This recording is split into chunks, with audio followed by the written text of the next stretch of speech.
Hello and welcome to BW London Podcast. Well, I absolutely loved Kevin Samuel's YouTube last night because it was actually a topic I've been talking about in my last video, which was about baby boomers and how they have created a crazy generation and they're to blame for a lot of things. But it was just absolutely, it was priceless being able to talk to someone from the baby boomer generation and someone from the silent generation. And I know everyone did like I did. As soon as she started going off and then she was talking over him, I was like, oh, this is gonna go left, and it did. It sure did. But I'm glad Kevin Samuels, he handled it and, cleared up some of that nonsense, that color purple mentality that has been going on. But wasn't it interesting watching how disciplined, how many of us can relate to that, how disciplined the mum, the 52-year-old was with her 73-year-old mother, probably her main carer and like her husband right now. But yeah, that was just an interesting dynamic, the sisterhood, I don't know what other names Kevin Samuels has given to it.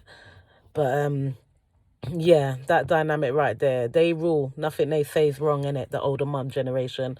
We respect the women. Black women respect black women so much more. They don't even. Majority of black women don't respect black men. And I must. When I talk about this stuff, I think it's really important to stress that this is a problem with first, second, third, maybe maximum fourth. Don't even think it's fourth generations of black people that have come from the Caribbean and are in the UK, or from Africa, which don't generally have this problem because a lot of their customs are still together, and African Americans. And these are problems in the Western world. The majority of black women across the world, which will be African women in their homeland, do respect black men. And I think that's always important to give it some kind of context, But yeah, so in terms of why we can't be wrong though, having listened to all of that, I was like, well, look what being wrong does. Look what we have to admit. My generation, what is that, millennial, exennial, I'm saying women aged 30 to 41. We have to admit a lot of stuff.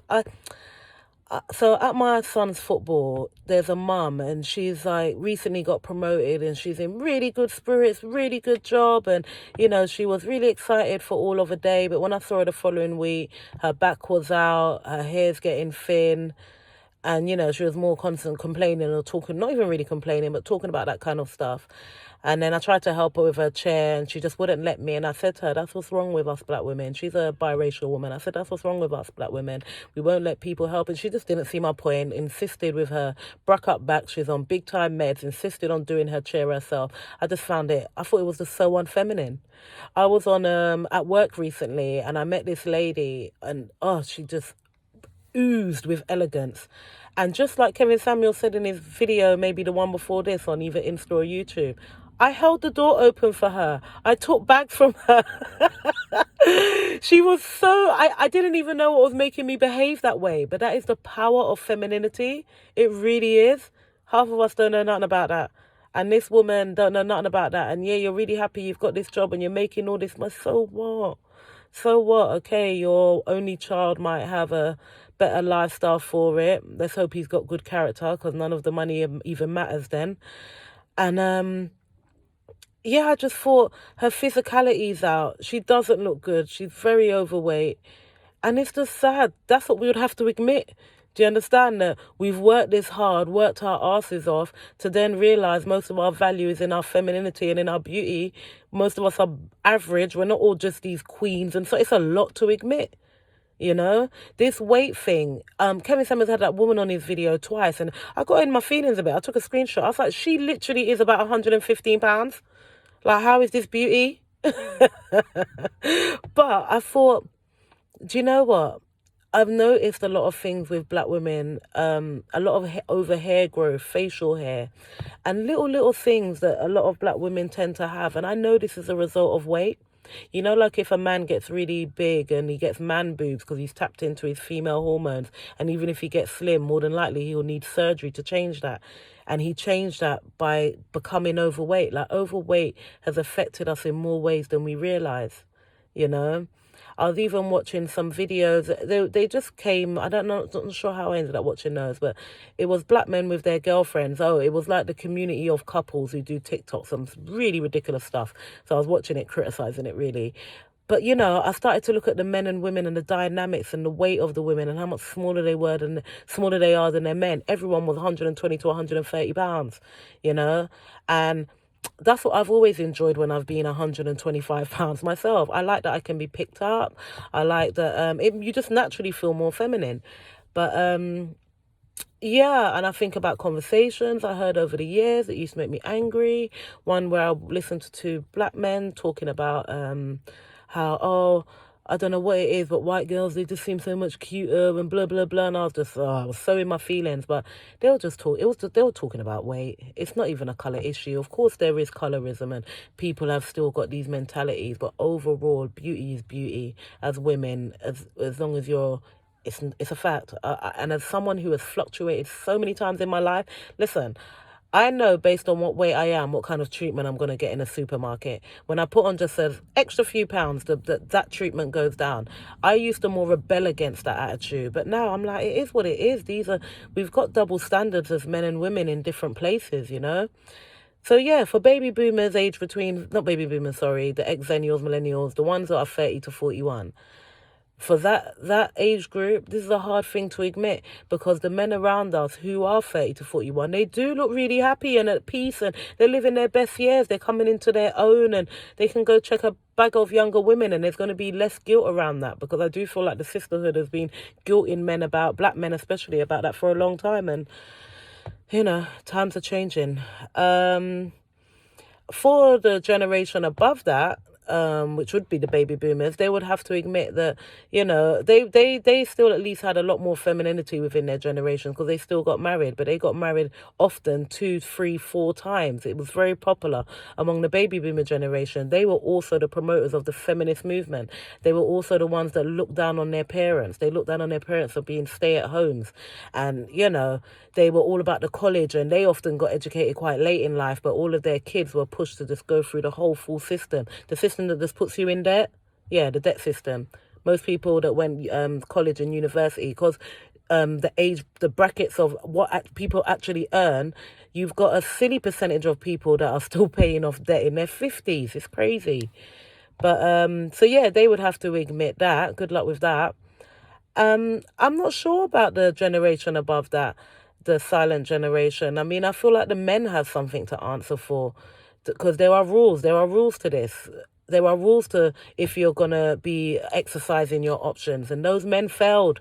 They failed. There was too many kids outside of marriage and so many women were affected in so many different ways. Some women got really angry. Some got really masculine. Some said they'll never marry again. Some just got on as normal and didn't hold it to heart. I say that as someone with great-grandparents. My great-granny died in 2010, but she's got 13 kids and all of that generation, they are the very high end of the boomer generation, so I'm more than familiar. So I see all the different outcomes. Because my granddad had 20 kids, but my great-granny had 13 kids. That's how many he had outside the marriage. That was way too popular and it had a bad effect. But that is not bringing it all back to men because I know men really fear that.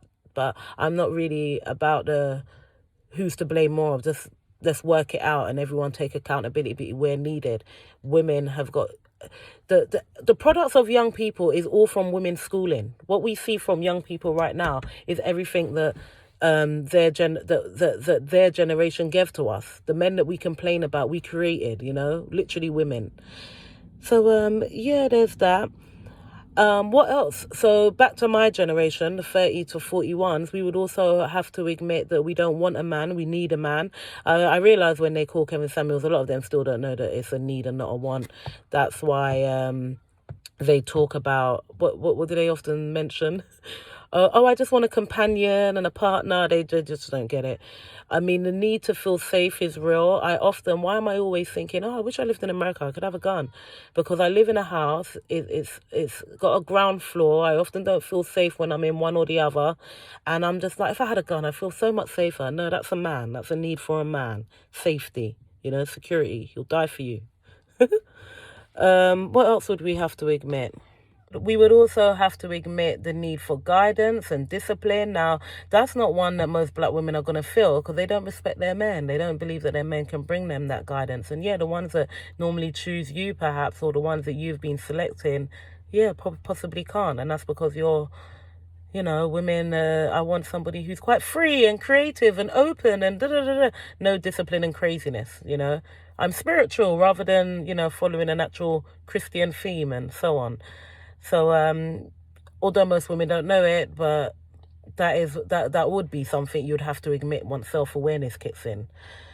And it's interesting because I was at the gym last week and there was a lady who would definitely be from the silent generation, a white old lady, and we got speaking and we had a few things in common, or me with some of her grandchildren, or her granddaughter, and her granddaughter was becoming an architect. So I was listening, and then I said to her, I asked about, does your granddaughter want to get married or have children? And she went, oh no, I can't even imagine bringing that up to her.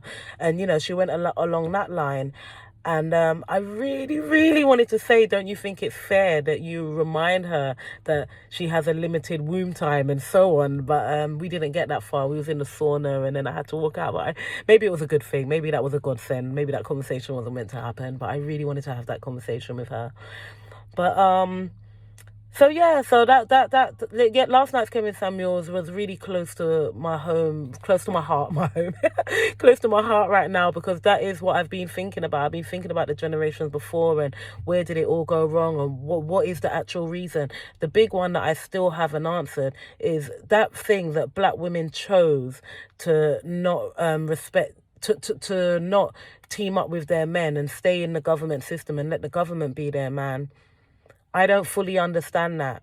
But at the same time, I feel like as the days have gone on, I do understand that a little bit more. The fear in black women that has been passed down through generations is really serious. Really serious, There's a genuine fear about men and that whole Colour Purple. I saw someone write in the comments that we need to get the Colour Purple book. I think I've got a copy at home as well. And we'll just start burning it. I'm not on TikTok, but yeah, put in like little TikTok. I guess I could use the YouTube one. But yeah, I think that's a fantastic idea. Like, we need to burn that mentality and make it known. Someone should really start that. Go ahead. Let's burn the colour. As long as there's no accidents. Do a risk assessment. Please do a risk assessment. All right. Take care. Thanks for listening.